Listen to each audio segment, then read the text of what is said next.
Bismillahirrahmanirrahim. Assalamualaikum warahmatullahi wabarakatuh. Selamat petang tuan-tuan dan puan para penonton yang saya hormati sekalian. Selamat datang ke ruangan bicara TV5 dari hati ke hati. Rancangan ini sebenarnya membincangkan isu-isu semasa yang dihadapi oleh masyarakat kita pada masa ini. Untuk rancangan kali ini, kita bawakan satu tajuk yang diberi nama Kekalkan Kesucianmu. Tajuk ini sebenarnya mempunyai kaitan dengan apa yang berlaku di kalangan remaja pada masa ini, iaitu perlakuan seks di kalangan remaja bawah umur. Untuk mengupas tajuk ini, kita bawakan ke studio pada petang ini 3 tokoh untuk menjadi penalis kita, dan tokoh-tokoh ini mewakili pemegang taruh dalam masyarakat kita. Di sebelah kanan saya ini ialah Encik Aiman Nasir. Beliau ialah Setiausaha Agung Persatuan Remaja Wawasan Nasional atau secara ringkasnya Perawan. Selamat datang Encik Aiman. Terima kasih. Sebelah Encik Aiman ialah Encik Faris Atan. Beliau ialah Ketua Penyelidik di bahagian Penyelidikan Kementerian Pembangunan Wanita, Keluarga dan Masyarakat. Selamat datang Encik Faris. Ya, terima kasih. Dan di sebelah beliau ialah Encik Hisham Hashim. Encik Hisham ialah seorang peguam dan merupakan pengasas syarikat guaman Hisham & Co. Selamat datang Encik Hisham. Terima kasih.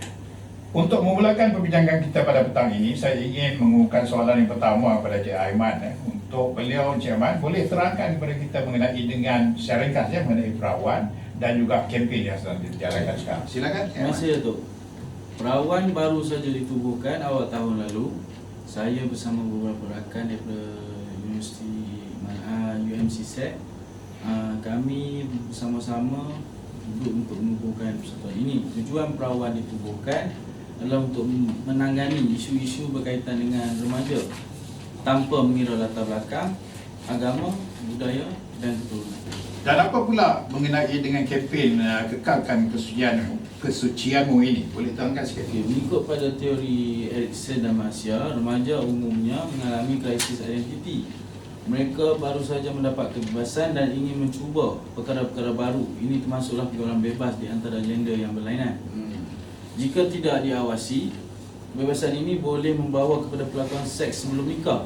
Jadi kempen kesucianmu ini bertujuan memberi kesedaran di kalangan remaja yang Malaysia supaya memelihara kesucian mereka sebelum sehingga ke gerbang. Bagaimana kempen ini dijalankan? Secara ringkas. Kita banyak menggunakan saluran-saluran seperti Facebook, Instagram dan kita juga mengedarkan poster-poster dan pamphlet kepada persatuan-persatuan belia yang membawa kepada lambang dan mesej supaya para remaja mengekalkan kesucian mereka. Okey, seperti poster yang Encik Aiman bawa untuk ditunjukkan pada kali ini ya. Poster ini nampak gaya macam ada satu lambang pengantin baru Encik Aiman. Apa yang nak disampaikan oleh poster ni? Okey, poster ini adalah untuk menyedarkan ataupun mengingatkan kepada mereka supaya mengekalkan kesucian mereka sehingga mereka ke gerbang pernikahan. Cantik kau. Memang cantik. Ya. Saya ingin beralih kepada Encik Faris, selaku Ketua Penyelidik dalam di Kementerian Pembangunan Wanita, Keluarga dan Masyarakat. Boleh Encik Faris kongsikan di antara dapatan-dapatan penyelidikan yang telah dijalankan berkaitan dengan tajuk ini? Sejauh mana ini serius di dalam masyarakat? Serius Datuk, sebenarnya sangat-sangat serius. Suka untuk saya kongsikan dekat sini satu kajian yang diterbitkan oleh Akhbar The Star pada 30 April 2018 yang mendapati 35% remaja wanita perempuan bawah umur percaya hubungan seks yang pertama tidak akan menyebabkan kehamilan. Ini satu perkara yang sangat serius. Okey, yang kedua pula kalau kita tengok pada data statistik yang dikeluarkan pada tahun 2018 dianggarkan lebih kurang 18,000 kehamilan bawah umur berlaku setiap tahun. Banyak tu. Banyak. Okey, dan kalau kita anggarkan lebih kurang dalam 45 kelahiran setiap hari di Malaysia. Ini membawa, kalau kita kecilkan skala ni kepada lebih kurang 2 orang setiap jam. Ini yang bawah umur. Ini satu masalah yang kita dianggap serius lah kat sini. Cik Faris, kalau kita bandingkan dengan negara-negara jiran, agaknya di mana kedudukan Malaysia tu? Lebih teruk ataupun macam mana?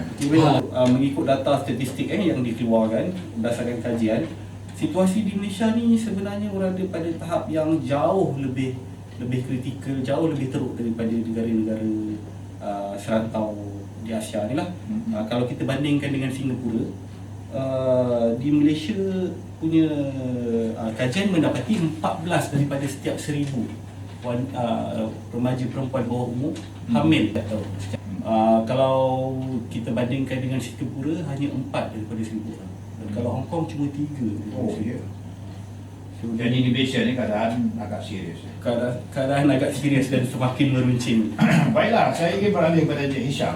Sebagai seorang pandangan dari sudut waman mengenai dengan peraturan-peraturan atau undang-undang yang mengawal tingkah laku remaja yang melibatkan diri dengan dalam seks di bawah umur ini. Anak-anak remaja masa kini tu memang mahu bebas, jadi tidak mahu ditegur oleh sesiapa pun, sama ada oleh ibu bapa, imam guru, apalagi Pak Imam. Dari segi peruntukan undang pula di bawah kanun kesaksian 376/2 menyebut sesiapa yang mengadakan hubungan seks dengan remaja di bawah umur 16 tahun sama ada secara rela ataupun paksa ditafsirkan sebagai rogol, dan jika disabitkan dengan kesalahan, mereka-mereka ini boleh dikenakan hukuman penjara di antara 5 hingga 30 tahun termasuk dengan sebatan. Dari segi undang-undang syariah pula, pelakuan seks ini di luar nikah ini adalah jelas ditegah dan merupakan satu jenayah di bawah hukum. Mana dia? Memang ada undang-undang yang mengawal perkara ini. Ya. Cumanya pelaksanaannya lah. Kita mungkin perlu pertingkatkan pelaksanaan. Saya ingin berbalik kepada Encik Aiman pula sebagai mewakili suara remaja. Apa pandangan remaja dalam hal ini? Okey. Remaja masa kini ada dua pandangan.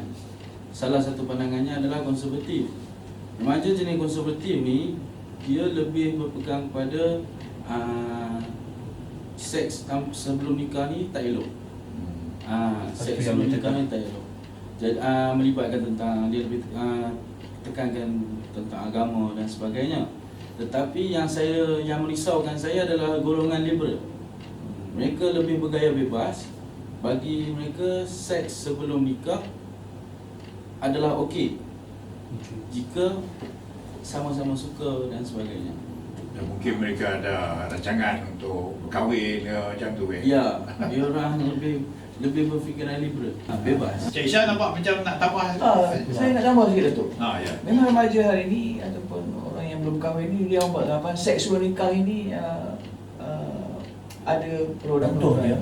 Seks sebelum nikah ini menyebabkan kehamilan wanita, menyebabkan kes buang bayi, porak-poranda dalam keluarga, dan juga boleh menyebabkan penyebaran penyakit kelamin seperti AIDS dan yang lain-lain lagi.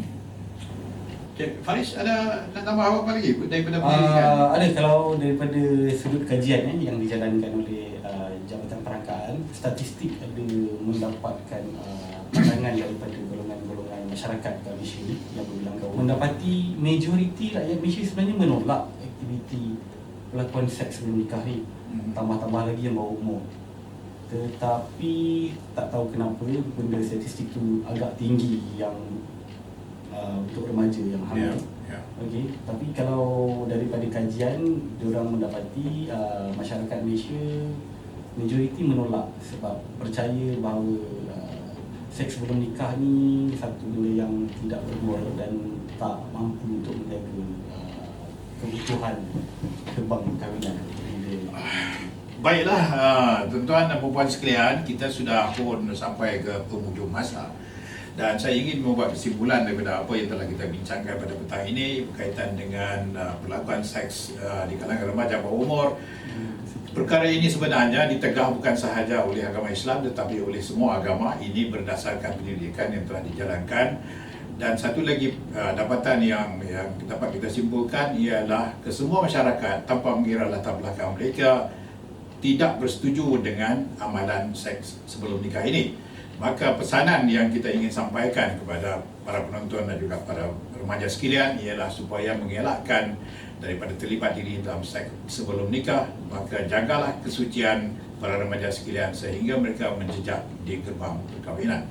Dengan itu saya ingin mengucapkan terima kasih kepada ahli panelis kita, Encik Aiman, Encik Faris dan Encik Hisham. Terima kasih kerana sudi datang untuk berkongsi pandangan tuan-tuan dalam perkara ini. Sekian Rancangan dari hati ke hati ingin mengundur diri. Assalamualaikum warahmatullahi wabarakatuh.